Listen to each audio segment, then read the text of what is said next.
I stood below the stage and watched a trophy with my own name earned on it get placed into another man's hands.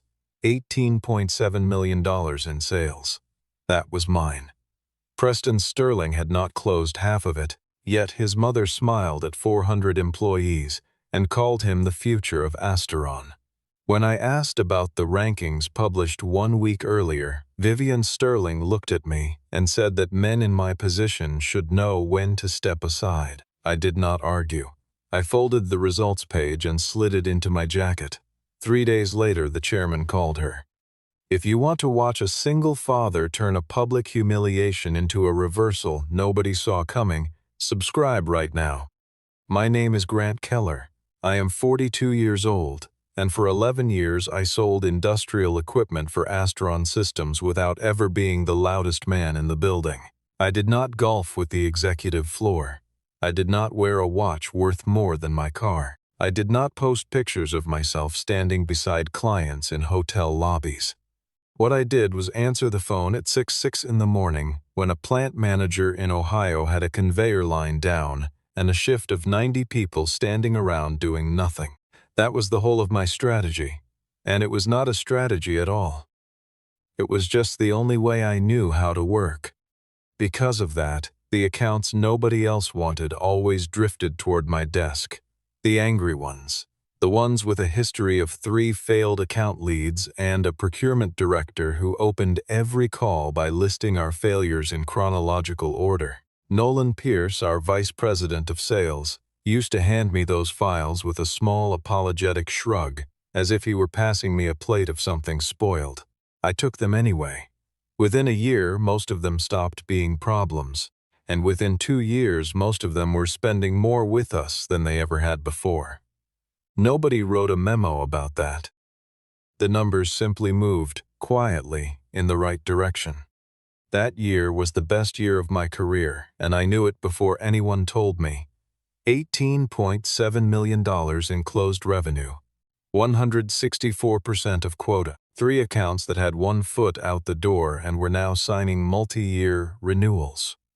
A brand new relationship with Hawthorne Freight, a logistics group with terminals in 14 states, which I had chased for 9 months through 4 rejections and 1 canceled meeting.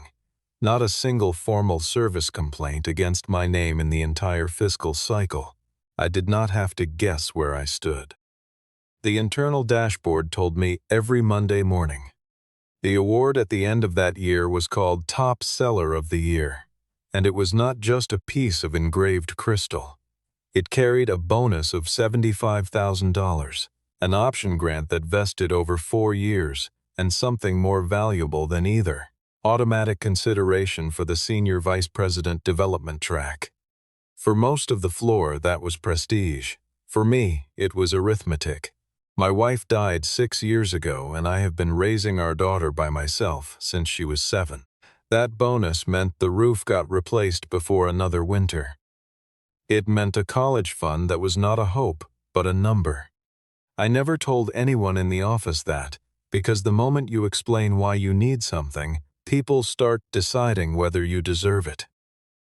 Derek Sloan, who sat 2 desks over and had been my closest friend at the company for 9 years, figured most of it out on his own without me saying a word. He was the kind of man who noticed which lunches I skipped. In late October, he leaned back in his chair, looked at the leaderboard on the wall monitor, and said they might as well retire the category and rename it the Grant Keller Award. I laughed and told him not to jinx it. That is the last time I remember feeling relaxed inside that building. Preston Sterling started appearing around then. He was 28, the chief executive's son, and he had been given the title Director of Strategic Accounts 11 months after joining a company where most people wait 9 years to lead a region. He was not stupid. He was not even unpleasant in a direct way. He was simply a young man who had never in his life encountered a door that did not open when he approached it, and so he had never learned what doors are for. He began showing up in pipeline reviews he had never attended, sitting near the head of the table, asking questions that had already been answered in the deck. The first genuine warning did not arrive as a confrontation. It arrived as an email on a Tuesday afternoon, sent from operations, copied to 9 people, written in the flat language that corporations use when they want a decision to sound like weather. 4 of my largest accounts, it said, would be transitioning to new coverage under a strategic realignment. Hawthorne Freight was listed first. The receiving executive was listed as Preston Sterling. There was no meeting, no call, no conversation. I read it twice, closed my laptop, and sat in a parking garage for 10 minutes before I drove home. I went to Nolan Pierce the next morning because he was still, on paper, the man those accounts reported through. His office had a window and a shelf of golf trophies and a photograph of his family at a lake, and he did not look at any of it while we talked. He said the instruction had come down directly from the chief executive's office, not from operations, not from a committee, not from a planning cycle, from Vivienne. He used the phrase leadership development portfolio, and he had the decency to look embarrassed by the sound of it in his own mouth. I told him I was not fighting the coverage change. Account ownership moves all the time in this business, and I had inherited plenty of relationships that other people built. That was not the problem.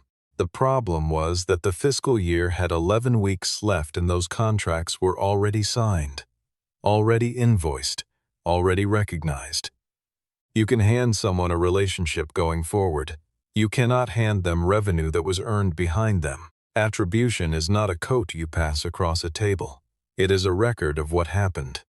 The following week, in the monthly sales meeting, Vivienne Sterling walked to the front of a room of 60 people and spent 4 minutes praising her son for what she called his exceptional work, developing the strategic relationship with Hawthorne Freight.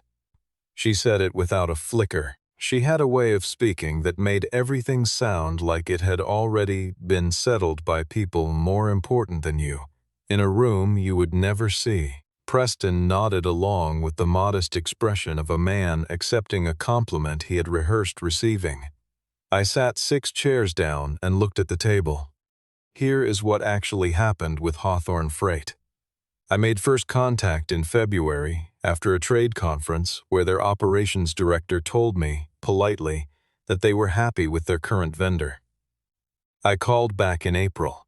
I sent a maintenance cost analysis in June that nobody asked for. In August, their East Regional line went down, and I drove 4 hours through the night with a field engineer because our competitor could not get anyone out until Monday. In November, they invited us to bid.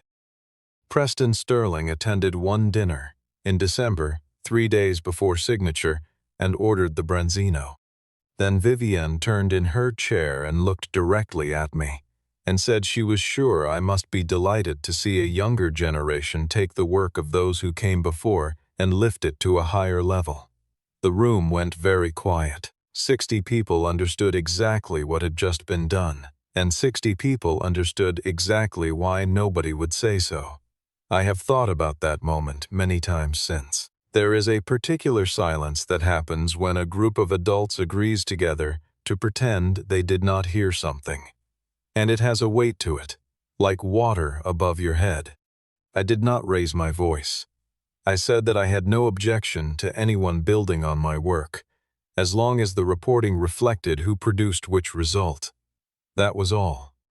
9 words that were not a challenge to her authority, only to her bookkeeping.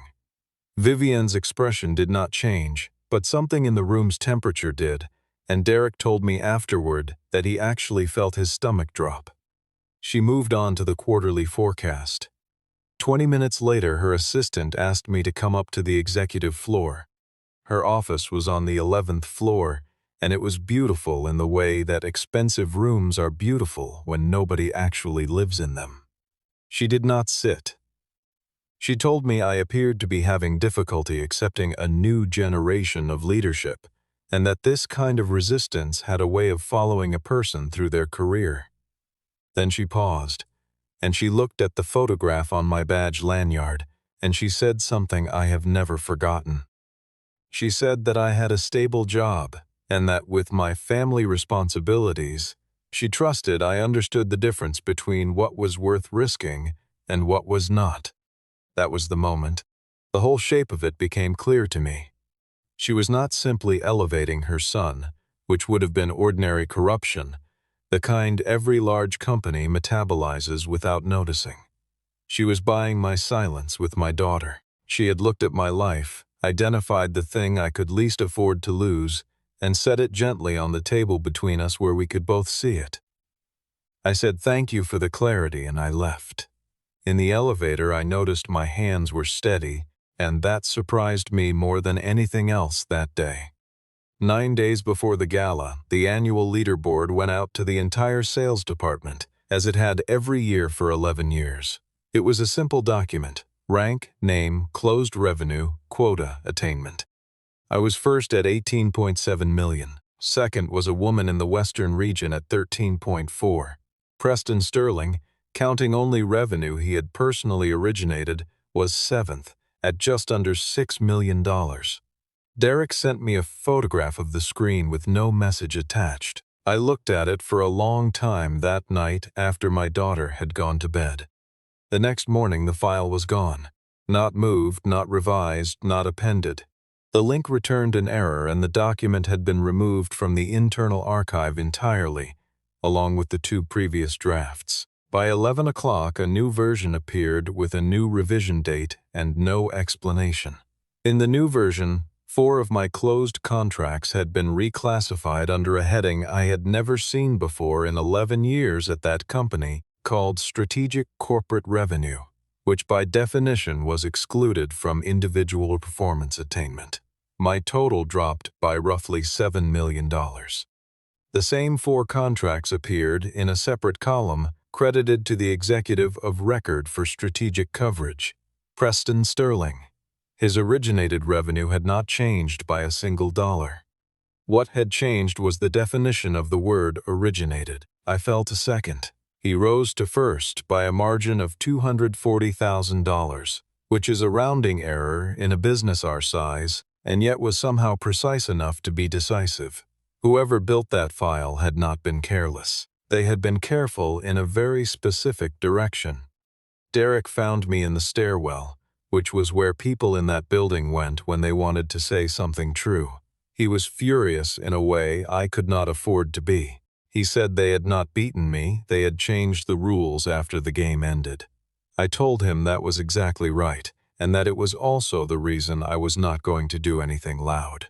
If you shout about a rule change, you become a story about a man who is upset. If you document a rule change, you become a record. Records outlive moods. So I built a file. Not a lawsuit, not a whistleblower letter, not a manifesto, just an ordinary folder on an ordinary drive containing ordinary things. The original leaderboard saved before deletion, with its metadata intact. The full customer relationship history for all 4 contracts, showing every logged call, every visit, every proposal revision, every note going back 3 years, with my identifier on all of it. The account transfer emails with their timestamps, 12 months of commission statements. The signature dates on every agreement, each of them preceding the transfer by weeks or months. Then I did the thing that mattered most, and it was also the most boring. I wrote 1 email to the finance department, 4 sentences long, entirely without accusation, asking them to confirm in writing the published criteria for the Top Seller of the Year award as issued in January, and to confirm whether those criteria had been amended during the fiscal year. I copied nobody. I used no adjectives. I wanted to know whether this was a system error, because if it was a system error, then it could be fixed by a system, and everyone could keep their dignity. There was no reply. There is never a reply to that email at any company anywhere. But 2 hours after I sent it, Vivienne Sterling's assistant called and asked me to come upstairs, and when I walked in, a printed copy of my own message was sitting on her desk, squared neatly against the edge. She let me look at it for a moment before she spoke. She said I was making a simple matter unnecessarily unpleasant. I asked her the only question I had come with. Under the criteria published in January, who won? She did not answer. She sat down, crossed her hands, and told me that I was a good salesman. Then she said the sentence I have heard in my head more times than I would like to admit. "You are a salesman, Grant. Nothing more." She said it the way you would state the boiling point of water. Then she added that I should not mistake the fact that customers liked me for the idea that I was more important than the company. I said, "Then let the sales numbers speak." She told me the meeting was over. That afternoon, Human Resources received instruction to prepare the gala presentation materials, the engraved crystal, and the certificate of achievement with the name Preston Sterling. I know the exact time because 7 weeks later I saw the ticket in an audit exhibit, time-stamped 4:12 in the afternoon, roughly 90 minutes after I left her office.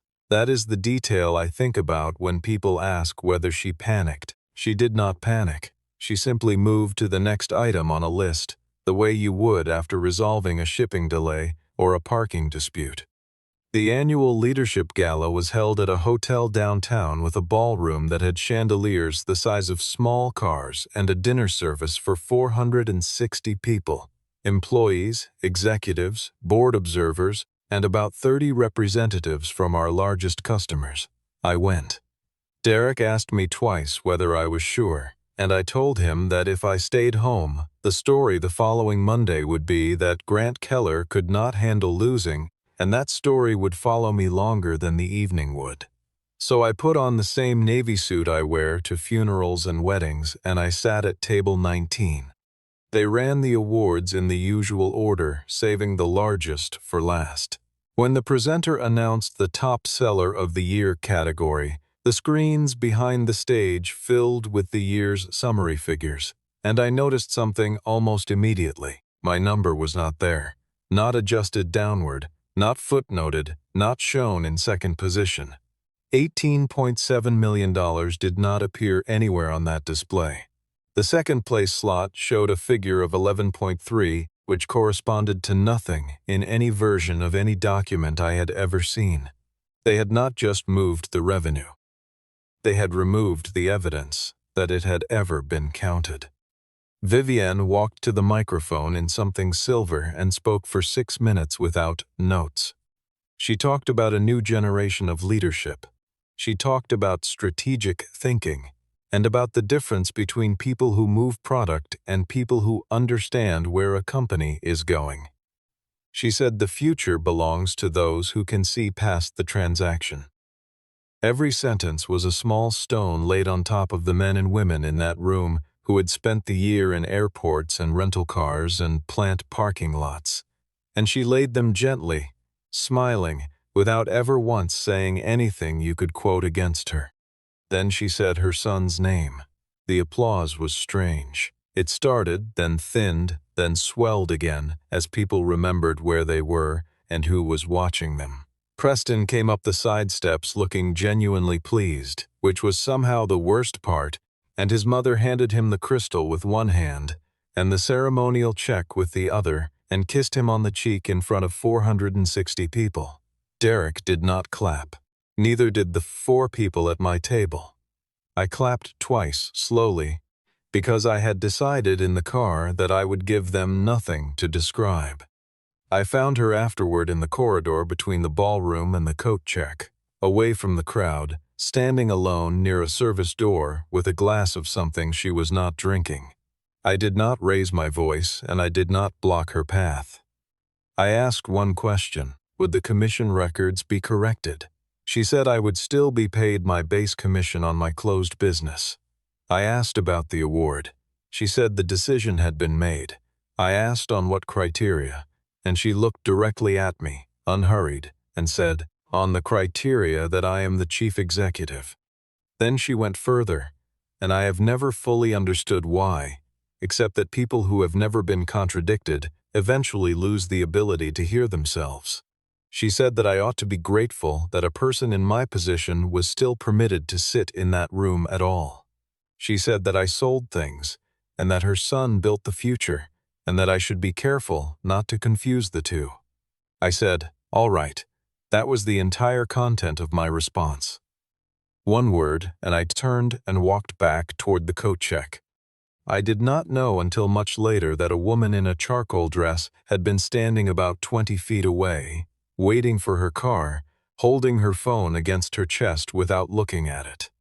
Her name was Rebecca Shaw, and she was the vice president of procurement for Hawthorne Freight, and she had heard the last 90 seconds of that conversation with perfect clarity. She did not approach me. She did not approach Vivienne. She got into her car, rode back to her hotel, and the following morning she made a phone call to her own chief executive, who happened to be her father-in-law, and who happened to have known our chairman for 11 years. Monday morning, at 8:40, Preston sent an email to the entire commercial organization announcing that effective immediately, he would assume executive ownership of Hawthorne Freight and 2 other strategic accounts with expanded coverage responsibilities to be defined in the coming quarter. My name appeared once, in the 3rd paragraph, in a sentence thanking me for my contributions during the transition period. I was reassigned to a portfolio of 19 accounts, none of them larger than $400,000 annually, most of them in the 3rd and 4th tier where new hires start.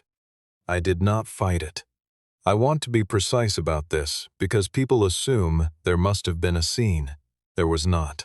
I built the transition documents myself, and I built them well. 31 pages of contact maps, escalation histories, pricing rationale, service commitments, contract renewal dates, and the specific personal facts that make a relationship work, like the fact that their maintenance director will not take calls before 9 because he walks his father's dog. I handed it all over. My daughter asked me that week why I seemed calm, and I told her that calm is not the same as finished. The trouble started on the 9th day.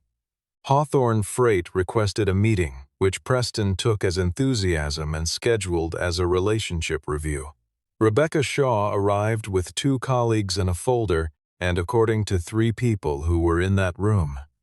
The first thing she said after sitting down was, "Where is Grant Keller?" Preston explained that I had moved into a different role, and that Hawthorne would now benefit from senior executive attention at the director level.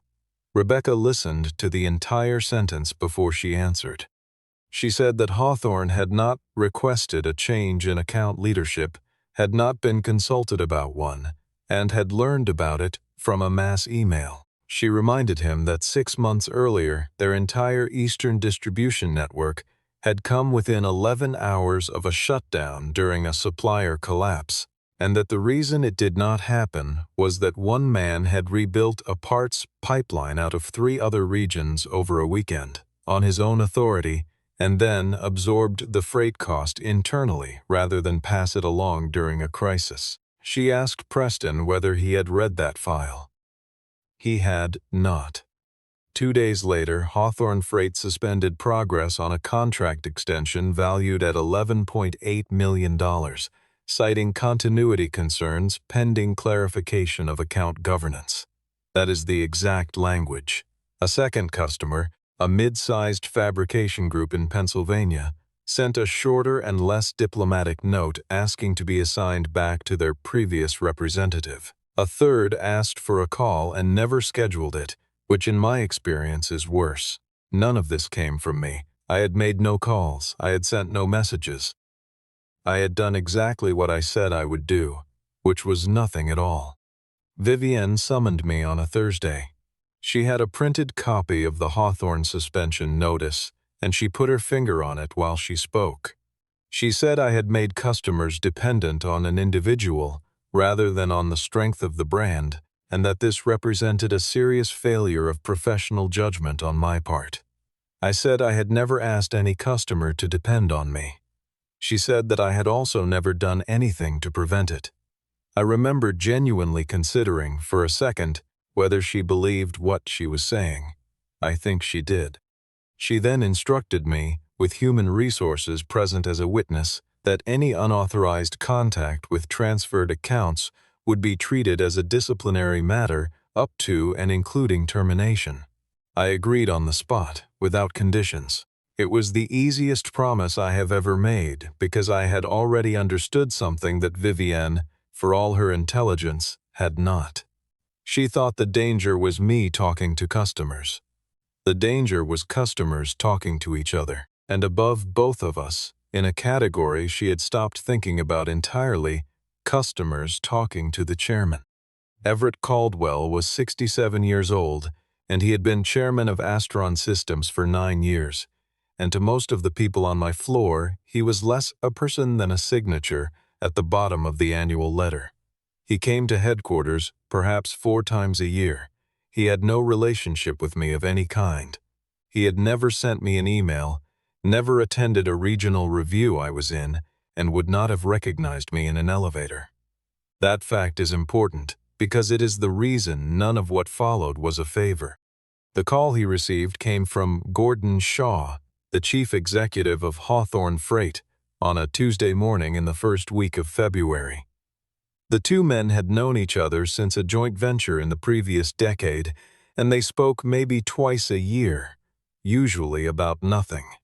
Gordon did not call to defend me. He called to say that Hawthorne was reevaluating the scope of its relationship with Asteron, and that he wanted Everett to hear it from him directly, rather than through a procurement letter. Everett asked why. He had seen the pipeline projections 3 weeks earlier, and Hawthorne had been marked as an expanding account with a high probability extension. Gordon told him that Asteron had replaced the man who built their entire program with the chief executive's son, without notice and without consultation. Everett asked whether he meant Preston. Gordon said yes, and then Gordon added the sentence that turned a customer complaint into an investigation. He said that from what he had heard directly, they had also given the young man an award based on revenue that another person produced. Everett did not defend the company, and he did not agree with the customer, which is the correct instinct in a man who has been on boards for 2 decades. He said he would look into it personally and call back within a week. Then he hung up and did something Vivienne never anticipated because it required no confrontation at all. He called the head of internal audit directly on a Tuesday afternoon and requested 5 things in writing without informing the executive office. He asked for the final sales results as published before the gala and the final results as published after. He asked for the complete relationship management history on all accounts whose ownership had changed in the 4th quarter. He asked for the published award criteria as issued in January, together with any amendments and the approval trail for each. He asked for the exact timestamps of every ownership change in the system of record. And last, he asked for the reporting relationship between the award recipient and every individual who had approved any part of the process. It took the audit team 6 days. The finding that mattered was not complicated and did not require an accountant to appreciate. The revenue reclassification that moved roughly $7 million out of my individual attainment and into a newly created category had been entered into the system 36 hours before the year-end results were locked. Not 36 days. 36 hours. The category itself had been created 11 minutes before the first entry was posted to it, and the final approval on every one of those entries carried a single name: Vivienne Sterling. Everett called the chief financial officer at home on a Sunday evening. He asked one question first, which was whether any change to award or bonus criteria had been submitted to the compensation committee at any point during the fiscal year, as the governance policy required. The chief financial officer said no. Everett asked whether such a change would ordinarily require that submission. The chief financial officer said yes, without qualification, and then went quiet for a moment and said he had raised a concern in December and been told it was a classification matter, not a compensation matter. Everett thanked him. Then he said, "Do not tell her I asked." Meanwhile, on my floor, none of this existed. What existed was a Tuesday meeting invitation from Human Resources with Vivienne's name on the attendee list and no agenda, which in 11 years I had learned to read the way farmers read a sky. I brought nothing with me except a pen. There were 3 people in the room and 1 document face down on the table, and Vivienne let the silence sit for a moment before she turned it over, because she was a person who understood that theater is most of management. It was a performance improvement plan.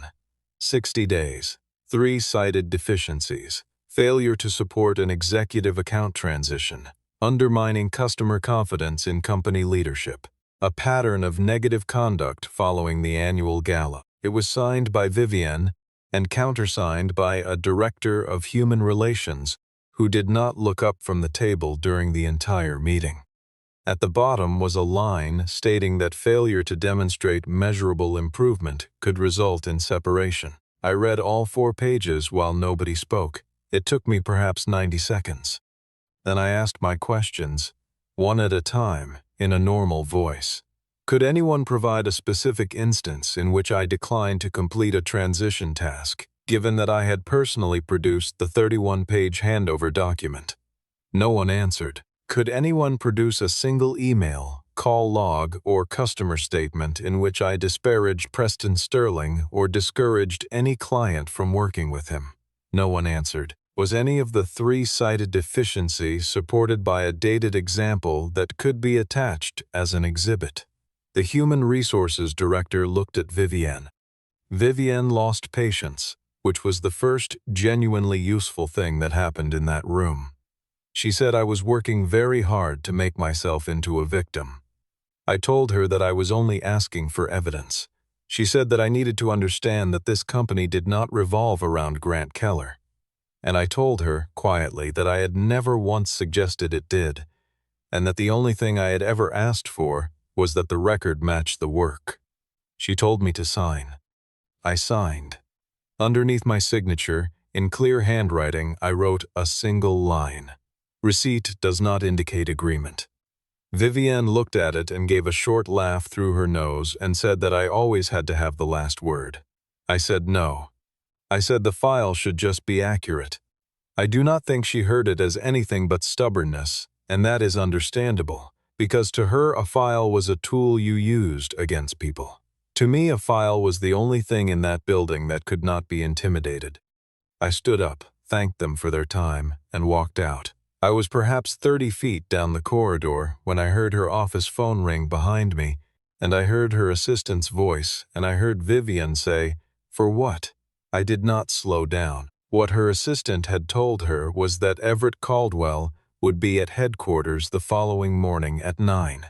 When Vivienne asked the reason, her assistant said he had not given one, which was true, and which was also the first thing in 11 weeks that Vivienne Sterling could not control. He arrived without an entourage, no communications director, no executive assistant, no advance team. 1 driver, 1 leather folder, and a man in a gray suit who checked in at the front desk like a vendor because nobody had thought to tell reception he was coming. Vivienne met him on the 11th floor with a prepared presentation on growth strategy and market positioning for the coming 3 years. 41 slides, and Preston was in the room, along with Nolan Pierce and the chief financial officer, and 2 vice presidents who had been added that morning to fill the table.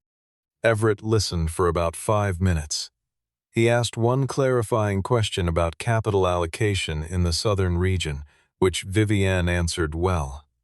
Then he closed the folder in front of him, laid both hands flat on the table, and asked who Grant Keller was. The room did not change temperature so much as change altitude. Nolan told me later that he heard the ventilation system for the first time in 4 years. Vivienne answered within 2 seconds, which was itself a mistake, because it revealed she had an answer ready. She said I was a sales executive who was experiencing some difficulty adapting to organizational change. Everett said he had not asked for her assessment. He said he had asked who I was.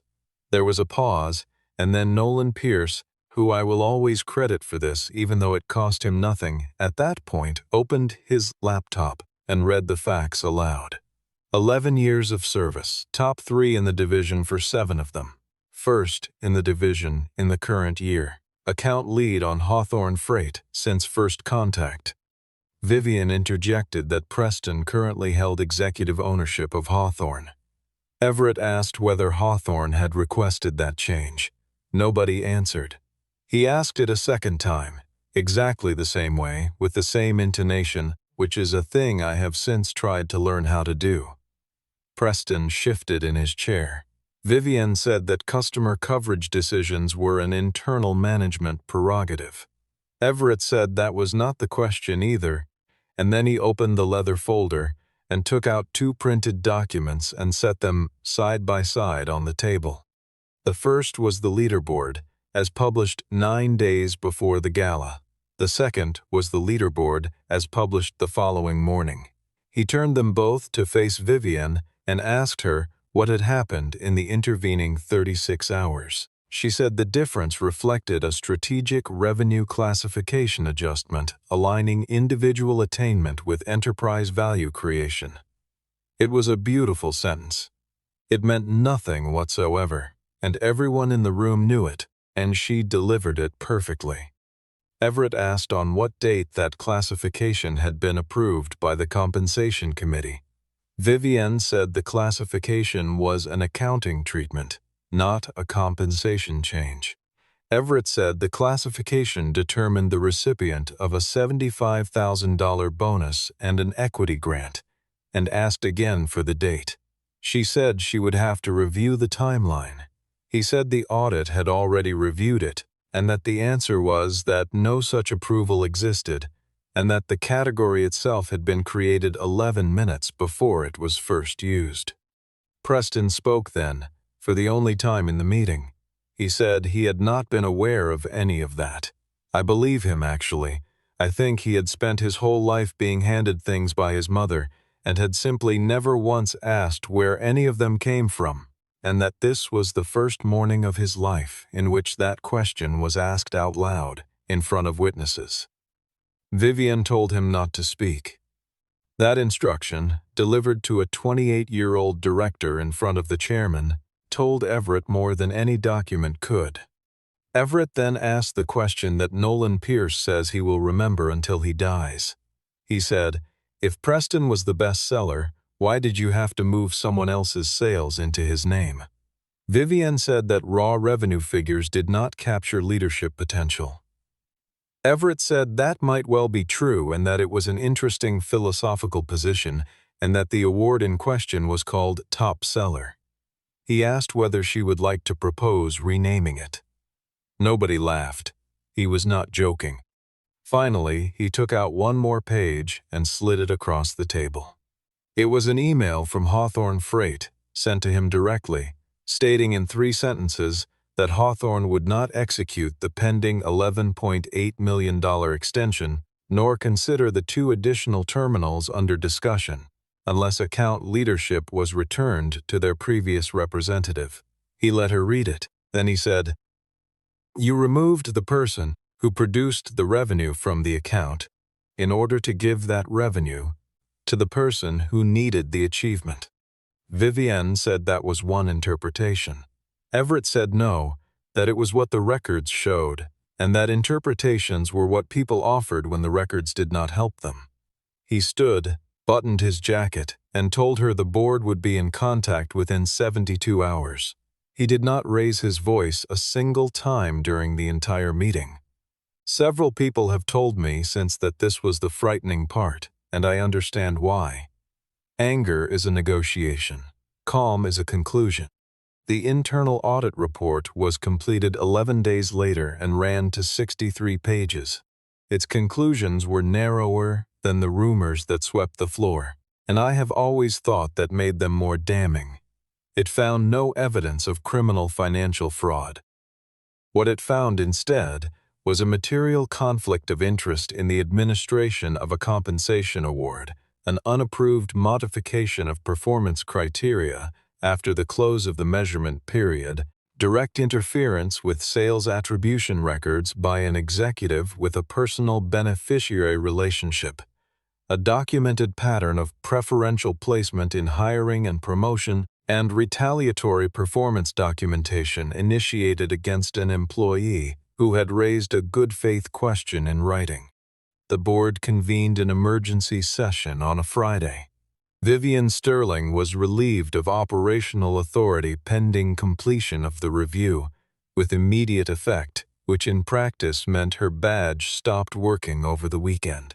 Preston was removed from all strategic accounts and stripped of the top seller designation, and the crystal was returned to the corporate secretary's office in a canvas bag. Nolan Pierce received a formal written warning for failing to escalate a governance concern, which he told me he considered generous and I considered accurate. 12 days after that, they held an all-hands meeting in the same auditorium where the quarterly reviews happened, and Everett Caldwell stood on the same kind of stage where I had watched a trophy with my name behind it go into another man's hands. He spoke for 4 minutes. He said the year-end results had been re-audited and restated. He said that the published criteria issued in January would be applied as published, because that is what published means. Then he read my name. The applause went on a long time, longer than was comfortable, honestly. Derek was standing near the front and he was not clapping, he was just grinning like an idiot with his arms crossed. I walked up the same steps Preston had walked up in December and Everett shook my hand and handed me the crystal, and I stood there holding it and realized that it weighed almost nothing, maybe 2 pounds. I had built the entire winter around an object I could have held in one hand while carrying groceries. So I said, into the microphone, that I appreciated the correction of the record, and that I was grateful. And then I said that the trophy had never been the thing I needed. The room got very quiet, and I could see Everett turn his head slightly, and I understood that I had about 15 seconds of institutional attention that I would never get again in my life, and that I should spend it on something other than myself. I said I wanted 4 things. The bonus paid as committed under the criteria published in January, to me and to anyone else whose attainment had been affected by the reclassification. Commission statements corrected and reissued for the full fiscal year. The performance improvement plan removed from my personnel file entirely, not annotated but removed, along with a written finding of its basis, and a governance rule in the compensation policy prohibiting any retroactive change to performance criteria after the close of a fiscal year for anyone, permanently. Everett said yes to all 4 from the stage, without consulting anyone, which I later learned he did not technically have the authority to do and did anyway. Afterward, he found me near the side door and asked me one question, which was whether I had come to him at any point. I said no. He said he knew, and that he had checked, and that it was the reason he had believed the file. Then he said something I think about often. He said that a man who documents instead of complaining is usually telling the truth, because lying takes less work. 6 weeks after the all-hands, the board announced that Vivienne Sterling would be stepping down as Chief Executive Officer, effective immediately, to pursue other opportunities. That is the language they use. It was not because of a trophy. The trophy was simply the first thread that anyone had ever pulled, and once it came loose, the whole garment came apart in the auditor's hands over the course of a single quarter. They found preferential placement in 9 hires across 4 years, 2 of them family connections, and the rest belonging to a network of favors. They found 3 instances of bonus adjustment outside the approved framework. They found a pattern of customer escalations that had been closed at the executive level without ever entering the formal complaint system, which meant the board had been reading satisfaction metrics for 2 years that were not measuring anything. And they found 2 regional managers who testified, under an anonymity provision, that they had been pressured to revise completed performance evaluations. None of that had anything to do with me. That is the part I find hardest to explain to people who want this to be a story about revenge. I did not bring her down. I asked one question in writing, and the answer to that question happened to require the destruction of a set of records that other people were then obligated to examine. Everything that followed came out of her own filing cabinets. She was not undone by an enemy. She was undone by the accumulated weight of 11 years of assuming nobody would ever check. Preston was not fired. I want to say clearly that I argued for that outcome when Everett asked me, and that a number of people disagreed with me. Firing him would have been the satisfying thing, and it would also have let him spend the rest of his life believing he had been a casualty of his mother's mistakes rather than a beneficiary of them. Instead, he was returned to an ordinary sales position in the central region with no special title, a standard quota, and a territory of accounts that nobody had prepared for him. They offered me Director of Strategic Accounts in the spring. I did not accept immediately, which surprised Everett. I told him I would take it on one condition, which was that I be given authority to design and enforce a transparent attribution system across the entire commercial division, with rules published in January, locked at the close of the year, and visible to every person whose income depended on them. He asked how long it would take. I said 4 months. He said take 6 and do it properly. A few months later, I walked past the display case in the main lobby on my way to a Monday meeting. The crystal is in there now, on the second shelf, with my name and the year etched into the base, between a safety award from the previous decade and a plaque from a supplier association. I looked at it for maybe 2 seconds. Derek was walking with me and he stopped because he wanted me to stop, and he asked whether after everything I still did not feel anything about it. I told him the trophy had not changed anything. He said that seemed like an odd position for a man who had just gotten it back, and he started listing things. Vivienne lost the chief executive role. Preston lost the title. I got promoted, I got the bonus, I got the file cleaned. He said that sounded like quite a lot of change for an object that changed nothing. I looked at the crystal through the glass for a moment longer than I meant to. Then I told him the truth, which is that the thing that changed everything was not the award and was not the chairman and was not the customers. It was the moment the record stopped being something they could edit. Everything before that was opinion. Everything after that was arithmetic. Vivienne Sterling could outrank me, out-earn me, outmaneuver me, and humiliate me in front of 460 people, and none of it mattered once the timestamps existed in a place her password could not reach. The new policy went live on the first day of the new fiscal year. I presented it in a conference room to my division, 41 people, most of them younger than me, several of them looking at their phones. The first line on the screen read that no performance criteria may be changed retroactively after the fiscal year closes. Under it were the 11 other provisions about publication dates, about approval trails, about the right of any employee to request written confirmation of criteria and to receive a written answer within 10 business days. My name is not on that policy anywhere. I made sure of it during drafting, and the corporate secretary thought I was being modest, and I was not. Rules that belong to a person die when that person leaves. Rules that belong to nobody just sit there, boring and permanent, protecting people who will never know they are being protected and never need to know. That is the actual prize. It has no engraving, and it does not go in a case in a lobby. At the other end of the building, on the 11th floor, the nameplate that read Vivienne Sterling, Chief Executive Officer, came off the wall on a Thursday afternoon, and the small holes where the screws had been were filled and painted over within a week. Nobody made a ceremony of it. That is how those things actually end, in my experience, without a speech and without a scene, just a maintenance ticket and a can of touch-up paint that does not quite match the wall. And I sit now at a table where decisions get made about how 140 people will be measured and paid, and I got there for none of the reasons anyone would guess. Not because a powerful man decided to be kind to me, not because I knew someone, not because I fought harder, or shouted louder, or held a secret in my back pocket the whole time.